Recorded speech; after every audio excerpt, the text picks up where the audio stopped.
fact now. That's an interesting political known outcome here. I mean, he specifically called on his supporters to come out and protest on his behalf, to save America, to protest, protest, protest.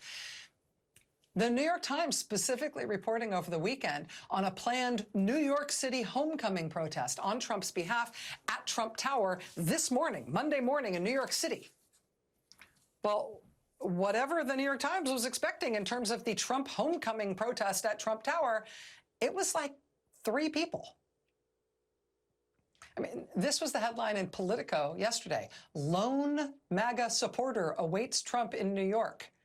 And that's not hyperbole. It was that whole story was basically a profile on the one guy, the single guy who turned up at Trump Tower to support Trump yesterday.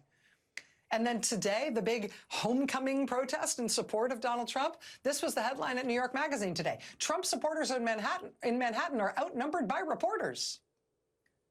Here's the lead of that story. Quote, one South Brooklyn resident who sells MAGA merchandise and medical software for a living had organized a homecoming for the former president ahead of his arraignment tomorrow.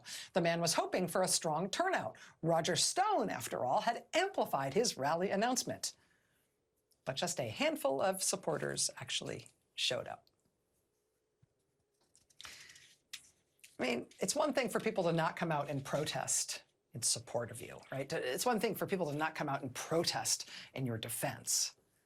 But when you specifically ask them to, when you in fact command them to, and they don't, what does that say about you? I mean, Trump last year said if any prosecutor indicted him, the United States would have, quote, the biggest protest we have ever had.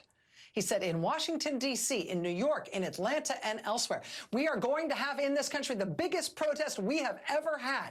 He said in January last year that would be the result of any indictment of him in any of those jurisdictions. In September, he said it again. He was asked if he'd be indicted. He said in response, I think if it happened, I think you'd have problems in this country, the like of which perhaps we've never seen before. I don't think the people of the United States would stand for it. Now we know the people of the United States are standing for it, it turns out. And, you know, we'll see what tomorrow's like. We will see whether there is a, massive millions of people fill the streets, pro-Trump protest on the streets of Manhattan tomorrow. Maybe there will be. Who knows? But he asked people to protest, protest, protest in response to news of his indictment.